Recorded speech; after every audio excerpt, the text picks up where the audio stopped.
명절 설교 오후에 할 거하고 이렇게 바꿔서 이렇게 말씀을 드리는 게 좋겠다 싶어서 바꿨습니다. 명절 하면은 우리나라도 이스라엘도 어느 나라도 다 명절은 있지요. 이런 절기들이 있는데 이스라엘 나라하고 우리나라하고 어떠한 차이점이 있는가?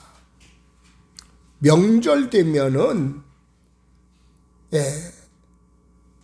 여러분들 지금 여러분들은 이렇게 주님 앞에 나와서 이 설명절 예배를 같이 드리는 거 이게 참 얼마나 복된 일인지 몰라요. 근데 몇십 년 전만 해도 길게는 한 7, 80년 전만 해도 교회 나와서 예배 드리는 거 이거 없었어요. 거의 없었어요. 여러분들 다 우리나라의 명절 보면은 유태인과 비교를 한다고 하면은 우리나라 명절은 육적인 것, 세상적인 것 중심, 세상 나라 중심이었고 유태인들은 영적인 나라, 영원한 나라 중심이었습니다. 아멘. 우리나라는 명절 되면은 죽은 귀신이 중심이 되고요. 유대인들은 살아계신 하나님이 중심이었어요. 과거에 우리 교회에 나오시던 집사님 한 분이 그런 말씀하시더라고요. 우리 집안은 옛날에 큰 부자였는데 조상의 귀신들한테 제사 드리다가 망했다고. 25명의 조상에게 1년에 12번 이상 제사를 드리다가 보니까 쫄딱 망했다는 그 이야기 하더라고요. 근데 그런 집안이 한두 집안이 아니에요. 보편적으로 다 그렇게 살아왔거든요. 옛날에는. 옛날 제가 어릴 때도 보면 우리 집에도 그 친척들 같이 모여와가지고 밥그릇 그냥 쫙 해놓은 거 보면은 엄청나게 많은 밥그릇들 쫙 국그릇들 놓고 절했던 그런 때가 생각이 납니다. 하여튼 우리나라는 죽은 귀신 중심이었고 유대인들은 살아계신 하나님 중심이었다고요. 명절이 되면은 우리나라는 제사 중심이 되었고 조상 귀신한테 제사 드리는 것 중심이었고 유대인들은 영적인 고향인 예루살렘 성전을 향해서 세계에 있던 사람들까지도 다 예루살렘 성에 있는 성전을 찾아갔어요. 아멘. 그런가 하면은 이 명절이 되면은 우리나라도 부모님들이 조상들이 귀신 숭배하는 거 그거를 갖다가 교육을 시켰거든요. 뭐 제상상 차리는 거라든가 절 어떻게 하라는 거 또 뭐 하여튼 그 다 끝마치고 나서 산에 가서 산소에 가서 무덤에서 절하고 뭐 이런저런 것들을 아이들한테까지 시키고 가르치고 그랬어요. 그런데 유대인들은 명절 되면은 어떻게 하면은 하나님을 잘 섬길까 하는 신앙의 교육을 시켰거든요. 아멘. 결과는 우리나라의 명절은 과거에 보면은 이거 완전히 하나님 앞에 진노받을 저주받을 그럴 명절의 삶을 살았어요. 그런가 하면은 유대인들은 하나님께 복받을 그럴 명절로 살았더라는 거예요. 여러분들 하나님을 섬기는 것과 인간이 중심이 되고 이런 삶을 우리가 가만히 살펴보면은요, 지금 현 시대도 똑같아요. 여러분들 저 북아메리카 쪽하고 이 남아메리카 남미 쪽하고 현저한 차이가 있거든요. 북미 쪽은 주로 풍요롭고 부자 나라라고 그렇게 말하고요, 남미 쪽은 이쪽에는 가난한 나라고요. 사실 지하자원이라든가 이런 거는 위쪽보다 더 많아요. 예. 차이점이 뭐냐? 북미 쪽에는요, 하나님 중심, 신앙 중심으로 해서 그쪽으로 사람들이 찾아갔던 것이 그게 시작이었고요. 남미 쪽에는 인간이 중심이 돼서 찾아간 것이 남미 쪽이었어요. 예. 핵심적으로 따지고 보면 그거였거든요. 예. 그런데 결과는 북미 쪽은 하나님 중심이었던 그 북미 쪽은 하나님께서 축복해 주신 그런 나라라고 그렇게 표현하고, 남미 쪽은 지금도 너무 어려워가지고 고생하는 그런 나라잖아요. 여러분들 현대를 봐도 마찬가지예요. 오늘 이 시대를 봐도요, 선진국이다, 뭐 풍요로운 나라다, 그런 뭐 반면에 후진국이다, 빈국이다 하는 이런 나라들을 크게 나누어서 이렇게 보면은 거의 대부분이 하나님 중심의 신앙을 가진 나라들은 선진국에 주로 들어가고 풍요로운 나라에 들어가고요, 주로 후진국들은 우상숭배 많이 하는 그런 나라들이에요. 한번 보세요. 제가 저기 성지순례 갔다가 가면서 한 코스가 이제 그 애굽 이집트 쪽이요. 거기 가니까 거지 나라더라고요. 예.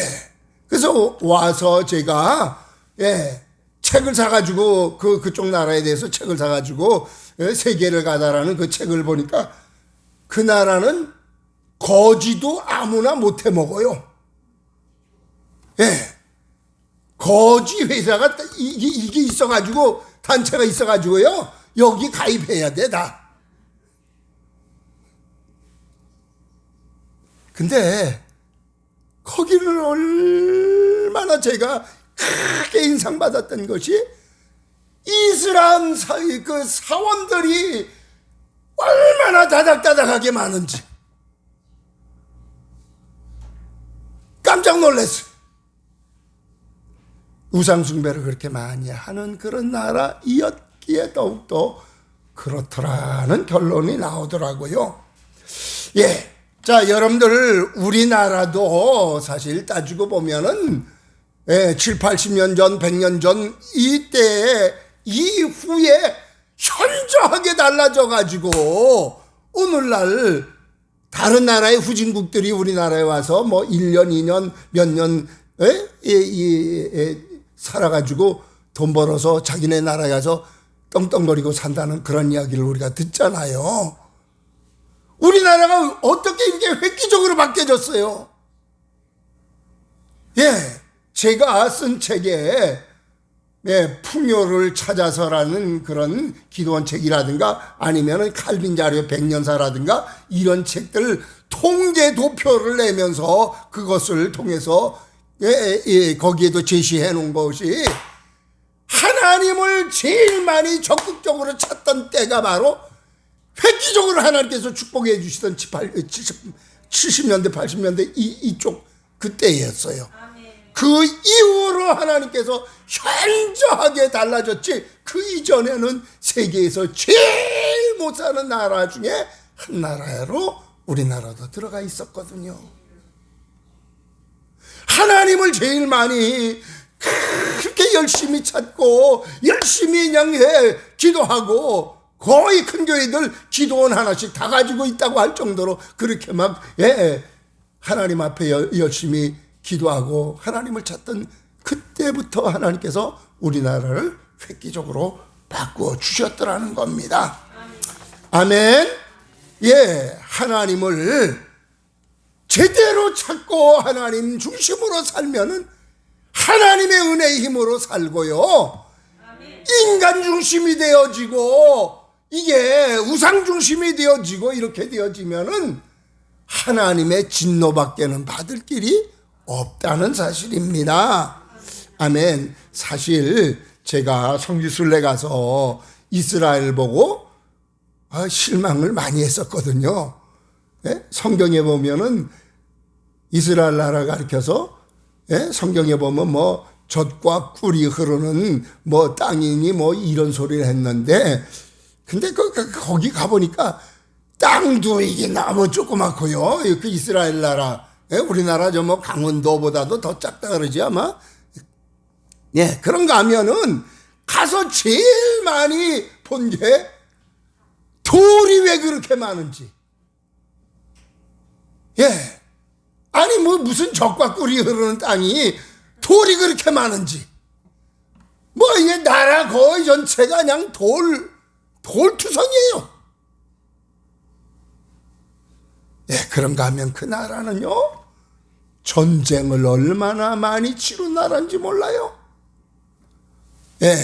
위쪽에는 강대국, 그 바벨론이라든가 아수르라든가 그런 나라가 있고, 남쪽에는 이집트, 애굽이 있고, 이런 그런 나라들 사이에 끼어서 가장 적은 나라가 이게 전쟁 통로나 마찬가지였거든요. 그러니까 여기 치이고 저기 치이고 하여튼 말 못할 그런 어려움을 많이 당했던 나라예요.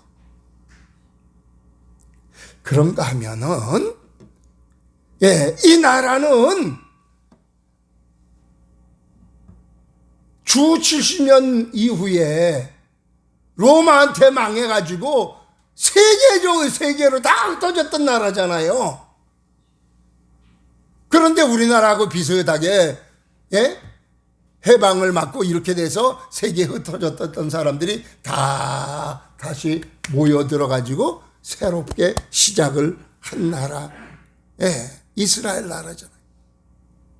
근데 여전히 세계에 흩어져 있는 유대인들이 많이 있는데, 근데 여러분들 그런 나라가 뿐만 아니라 세계에 많은 미움을 받았잖아요. 특히 히틀러라든가 그쪽 사람들한테 얼마나 미움을 받았으면은 600만 명씩이나 학살을 당하는 그런 어려움을 당했겠어요. 저거 좀 끕시다. 너무. 그런데 여러분들 놀라운 사실은요,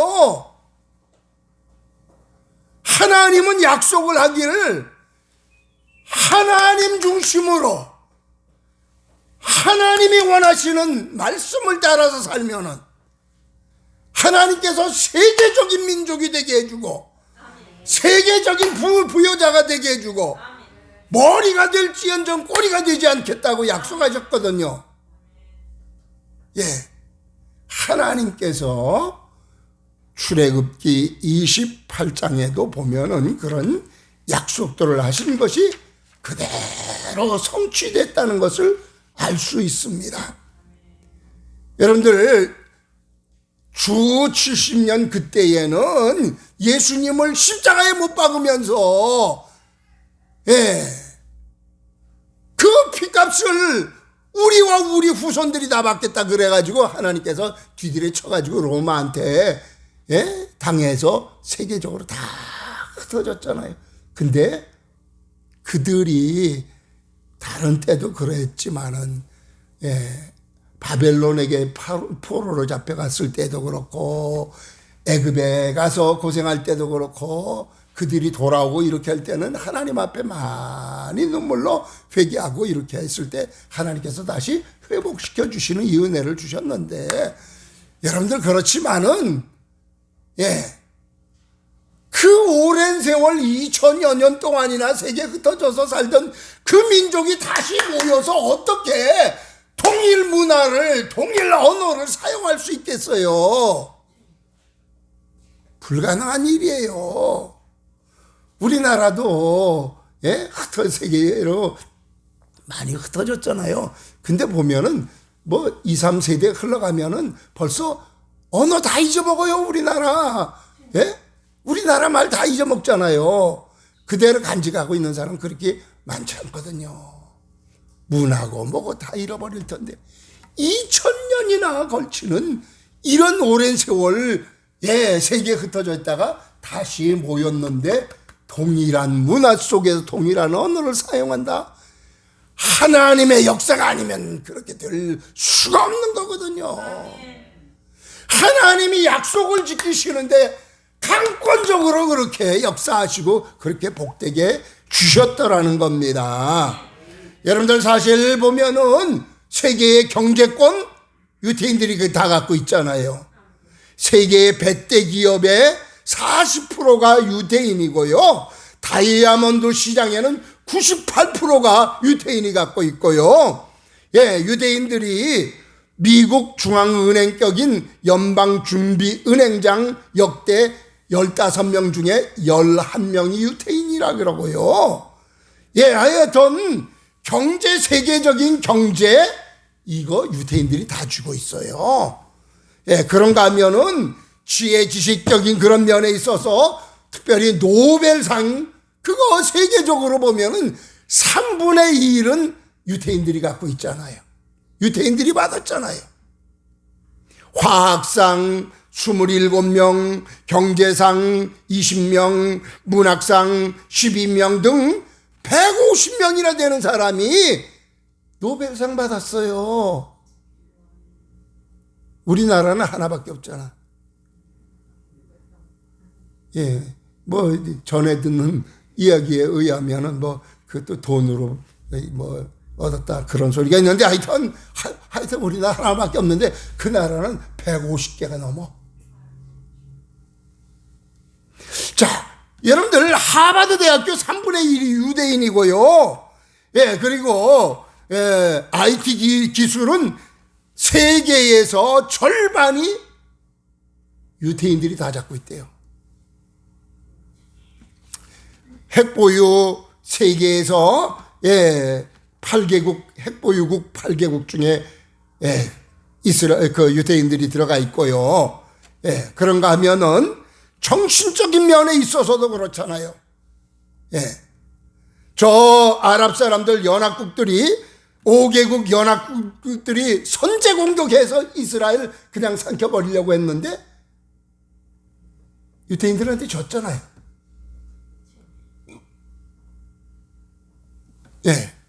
세계에 흩어져 있던 젊은이들이 전쟁이 일어나니까 자기네 나라 전쟁 치르겠다고 들어와가지고 전쟁하고 이렇게 해가지고 연합국들을 물리친 그런 사례도 있고요.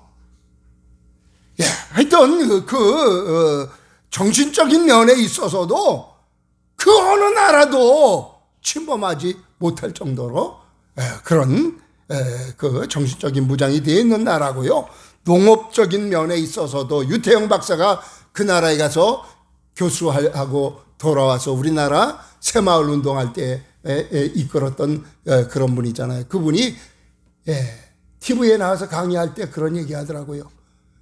이스라엘 나라에 1년에 농사 지으면은 구모작인가 뭐 몇 년 이렇게 한다 그러잖아요.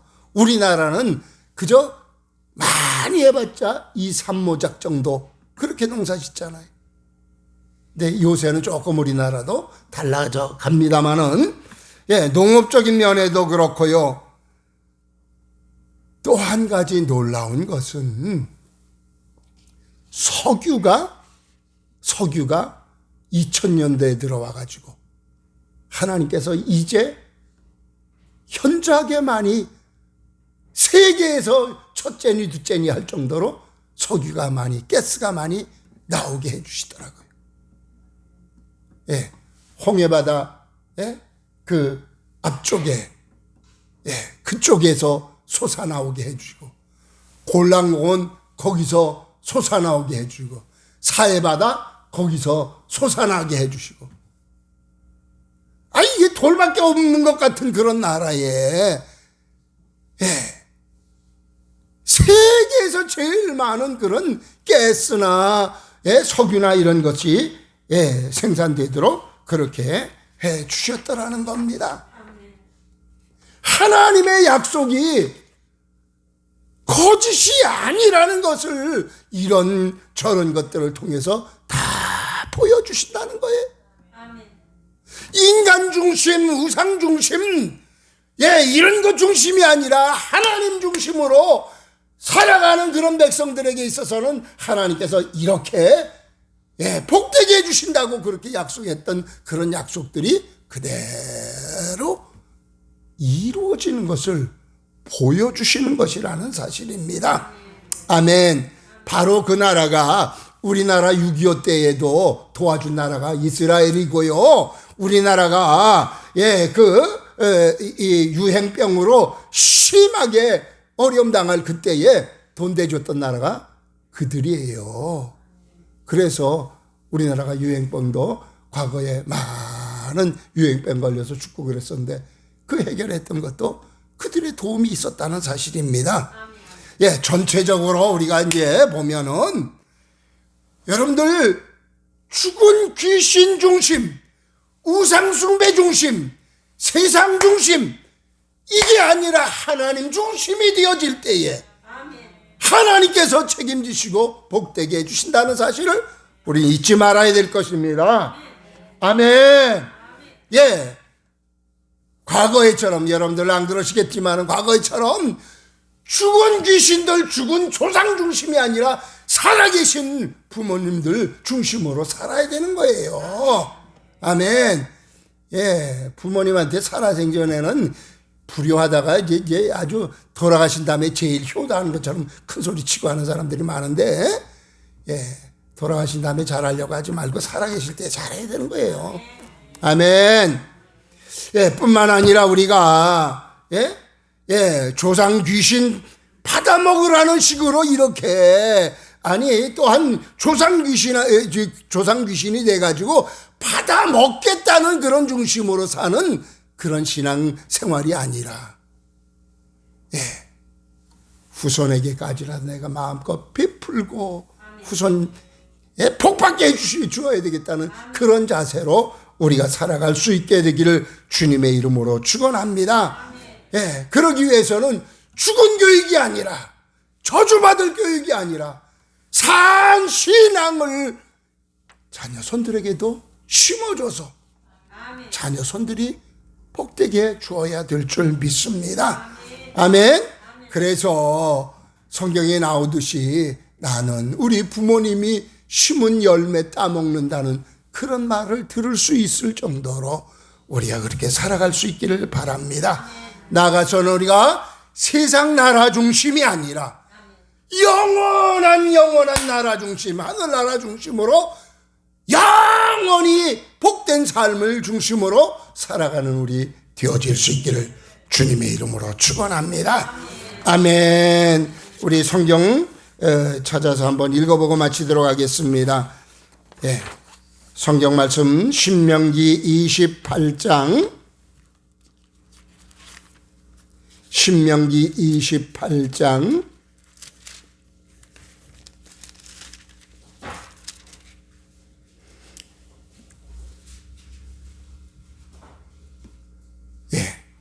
1절부터 몇 절만 같이 읽겠습니다.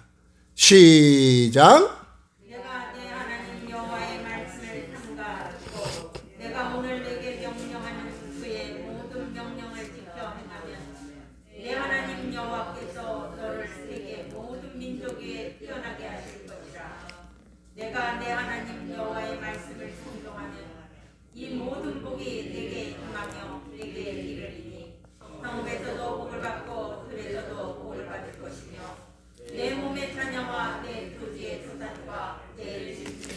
아멘. 예, 그 정도만 하고 12절, 예, 12절만 한 번 더 읽겠습니다. 시작. 여호와께서 너를 위하여 하늘의 아름다운 보고를 여시사 내 땅의 때를 따라 비를 내리시고 내 손으로 하는 모든 일에 복을 주시니 내가 많은 민족에게 부어주시리라고 너는 듣지 아니할 것이요. 아멘. 예, 그래요. 여러분들, 초림의 주님의 때는 저 유대인들 이스라엘 백성들이 복받을 일을 했어요. 그러나 재림의 주 때에는 제2의 이스라엘이라고 할 수 있는 우리나라가 복받는 나라 되어서 하나님의 약속이 우리에게, 우리나라에 성취되어지기를 주님의 이름으로 축복합니다. 아멘.